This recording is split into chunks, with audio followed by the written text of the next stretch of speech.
चंद एक गुजारिशात हैं वो आपसे अर्ज करनी है कि महफिले 11वीं शरीफ के अंदर आप तशरीफ लेके आए हैं, तो यहां पर हाजिर होने वाले हर शख्स की तमन्ना है कि वो अपनी जोली को बरकतों से जो उसकी हाजात हैं उसको पूरा करने से भर के लेके जाए। साथ साथ ये भी है कि हजूर सैयदना गौसे पाक रदी अल्लाह ताला अन्हो से पहले जितने भी औलिया किराम हुए हैं, उनके यहां अक्सर यही था कि वो सिर्फ तसव्वुफ का जो दर्स थे, रूहानियत का जो दर्स था, वो ही आगे देते थे।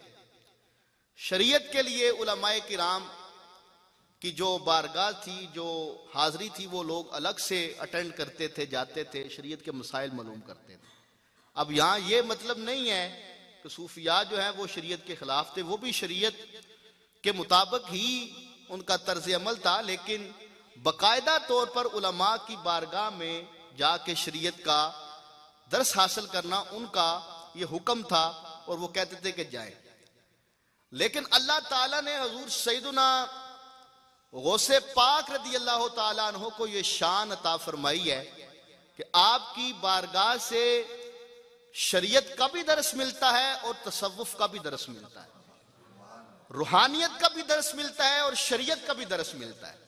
लिहाजा यह दरबार हजूर सैयदना गौसे पाक का है। यह कैसे फिर हो सकता है कि तसव्वुफ का यहां सबक मिले, शरीयत का सबक ना मिले? तो आज एक शरई मसला कि वली की पहचान हम कैसे करें, वो मैं अर्ज करके तो अपना जो सिलसिला है प्रोग्राम का उसको आगे बढ़ाऊंगा। आपने आए करीमा कुरान पाक की 12 मरतबा सुनी है कि अला इन्ना औलिया अल्लाहि ला खौफुन अलैहिम वला हुम यहज़नून, कि अल्लाह के जो वली हैं उनको ना कोई खौफ है, ना वो गमनाक होंगे। फिर अल्लाह ताला ने फरमाया कि अल्लज़ीना आमनू व कानू यत्तकून, कि जो औलिया हैं अल्लाह के वो कौन है? फरमाया कि वो मोमिन है और वो मुत्तकी, वो मोमिन है और मुत्तकी। अब हमारे पास जो मेयार है वलायत का, वो ये आया कि जो अल्लाह का वली होता है वो मोमिन होता है पहले नंबर पे, और दूसरे नंबर पे वो क्या होता है? मुत्तकी। क्या होता है? परहेजगार, अल्लाह से डरने वाला होता है, परहेजगार होता है। अब कुरान पाक ने जो रास्ता हमें दिखाया वलायत का कि वली कौन होता है, वो बतलाया कि वो ईमान वाला होता है और अल्लाह से डरने वाला होता है। कौन होता है? ईमान वाला होता है और अल्लाह से डरने वाला होता है। मैं इस मसला पर बात इसलिए कर रहा हूं कि आजकल लोग कहते हैं कि वलायत या किसी के बारे में कहना कि ये वली है, आप किसी के बारे में गारंटी से नहीं कह सकते, क्योंकि अल्लाह ने या अल्लाह के रसूल ने तो नहीं बताया कि फलां शख्स वली है। तो आप कैसे गारंटी के साथ कह सकते हो कि यही अल्लाह का वली है? तो इस मसला को समझाने के लिए मैं यहां थोड़ी सी गुफ्तगू कर रहा हूं। हमारे पास 2 शर्तें आ गई हैं, एक शर्त है ईमान और एक है परहेजगार होना, मुत्तकी होना। उसके बाद ये देखिए, आज के दौर तक किसी भी शख्स का यह फैसला करना हो कि यह वली है या नहीं, 2 शर्तें जब पूरी हो जाएंगी, देख लेंगे कि हम ये मोमिन भी है, ये मुत्तकी भी है, तो फिर ये सवाल कि हम यकीन के साथ कैसे कह सकते हैं कि ये अल्लाह का वली है? तो याद रखिए, शरीयत का कोई भी मसला हो वो 4 किस्म की दलीलों से देखा जाएगा। सबसे पहले कुरान से पूछा जाएगा कि ये जो काम है, ये जो बात है, आया ये शरीयत के मुताबिक है या शरीयत के खिलाफ है। सबसे पहले किससे पूछा जाएगा? कुरान पाक से। अगर बिल फर्ज वो मसला कुरान पाक से हमें मालूम नहीं होता हिकमत खुदाबंदी से, तो फिर हम रहनुमाई लेंगे सुन्नत रसूल सल्लल्लाहु अलैहि वसल्लम। किससे रहनुमाई लेंगे? सुन्नत रसूल सल्लल्लाहु अलैहि वसल्लम। और फिर अगर सुन्नत रसूल सल्लल्लाहु अलैहि वसल्लम से भी मसला मालूम ना हो तो फिर हम क्या करेंगे? तो फिर हुजूर फरमाते हैं कि इन्ना उम्मती ला तजतमिउ अला दलालतिही, कि मेरी उम्मत कभी भी गुमराही पर इत्तेफाक नहीं कर सकती, जमा नहीं हो सकती। फ़इज़ा रअयतुम इख्तिलाफन फ़अलैकुम बिस्सवादिल आज़म, जब तुम देखो इख्तिलाफ को तो फिर जो सवाद आज़म है, बड़ा गिरोह है, उसको लाजिम पकड़ो। मफहूम क्या है इस हदीस का? कि जब एक मसला कुरान पाक में भी ना मिला, सुन्नते रसूल करीम सल्लल्लाहु ताला अलैहि वसल्लम में भी ना मिला, तो फिर देखेंगे कि जो उम्मत के उलमा हैं उनका इत्तेफाक किस चीज पे, वो किस चीज को सही कहते हैं, किस चीज को वो गलत कहते हैं। इसको कहते हैं शरई ज़बान में इजमाए उम्मत। इसको क्या कहते हैं? इजमाए उम्मत। जो शरीयत के माहिरीन हैं उनका किसी एक मसला पर मुत्तफिक हो जाना कि ये सही है। अब अगर यहां तक आप रहे और हुजूर सैयदना गौसे पाक रदियल्लाहु ताला अन्हो की हस्ती को आप देखें तो आपकी सारी जिंदगी जो है वो अल्लाह और अल्लाह के रसूल सल्लल्लाहु अलैहि वसल्लम के दीन की तबलीग करते गुजरी। इसमें किसी को कोई शक नहीं कि आप अल्लाह ताला के मोमिन बंदे हैं। और अगर तकवा और परहेजगारी देखें तो तकवा और परहेजगारी भी अपनी आला शान पर मौजूद है। और अगर आप तीसरे नंबर पर देखें कि उम्मत के जितने बड़े बड़े उलमा हैं वो सारे आपको सुल्तानुल आरिफीन मानते हैं, सुल्तानुल आरिफीन और औलिया का इमाम मानते हैं। तो यहां तक अगर किसी के ज़हन में ये कोई वसवसा डाल दे कि क्या गौसे पाक भी वली हैं, कि अल्लाह ने फरमाया है या रसूलुल्लाह ने गौस पाक का नाम लेकर फरमाया वो वली हैं, क्योंकि कुछ लोग ऐसे भी हैं हमारे माशरे में। तो आप देखें कि क्या उम्मत के जो उलमा हैं बड़े बड़े, क्या वो सारे इस बात पे इत्तेफाक नहीं करते कि वो अल्लाह के वली हैं कि नहीं? आप जिस मसलक और फिरका के जो बड़े बड़े उलमा हैं उनकी किताबें पढ़ के देख लें, सब हजूर सैयदना गौसे पाक को अल्लाह का वली मानते हैं। अब इस दौर में किस तरह हम फैसला करें कि कोई अल्लाह का वली है या नहीं? तो कुरान ने दो चीजें हमें बता दी, ईमान और तकवा।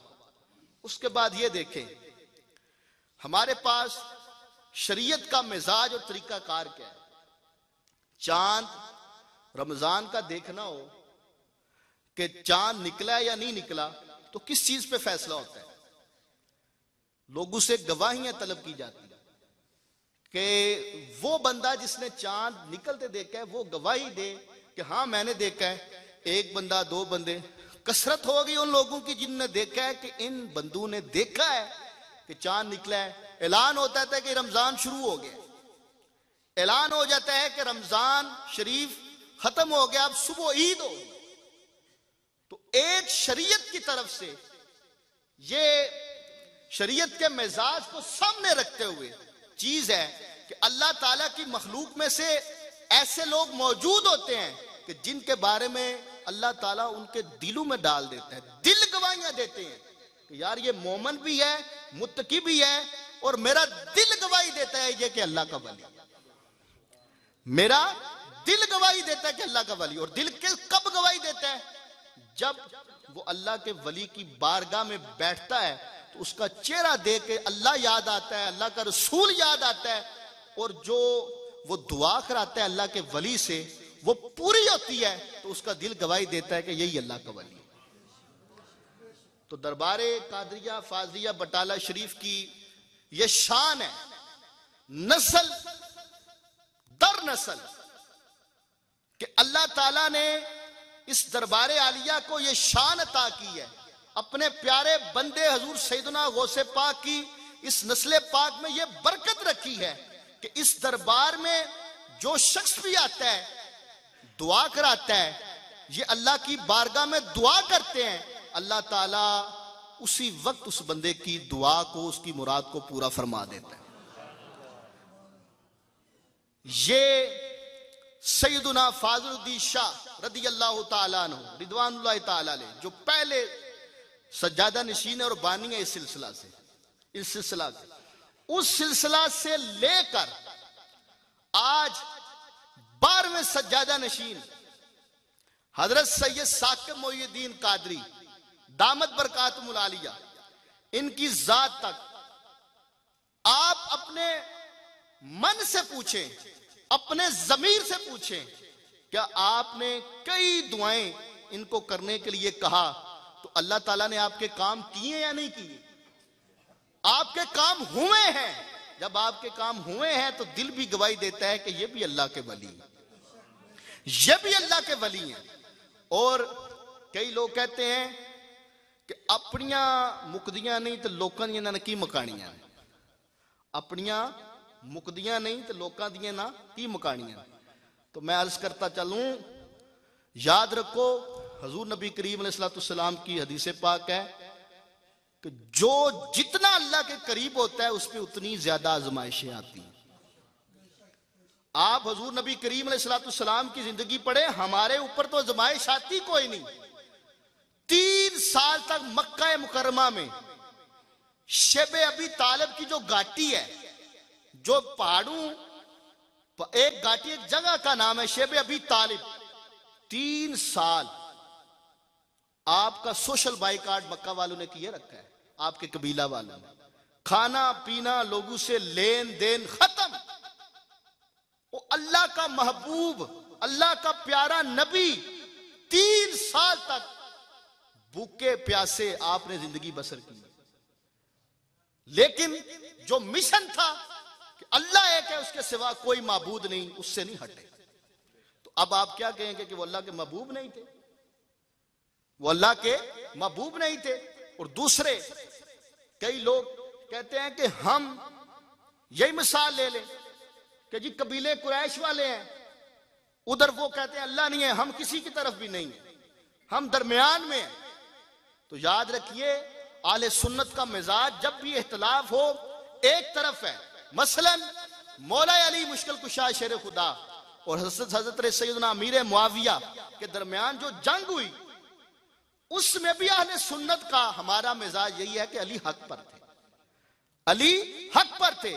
तो आज भी अल्हम्दुलिल्लाह दरबार कादरिया फाजलिया बटाला शरीफ के जो 12वें सज्जादा नशीन हैं हजरत सैयद साकिब मोइनुद्दीन कादरी, अल्लाह के फजलो करम से वो इसी सिलसिले के साथ हक पर हैं, हम उनके साथ डट कर खड़े हैं। अल्लाह ताला हम सब का हामी और नासर हो और हम सबको समझने की तौफीक अता फरमाए। आप तमाम हज़रात दुरूद शरीफ पढ़े, हम शजरा शरीफ पढ़ते हैं।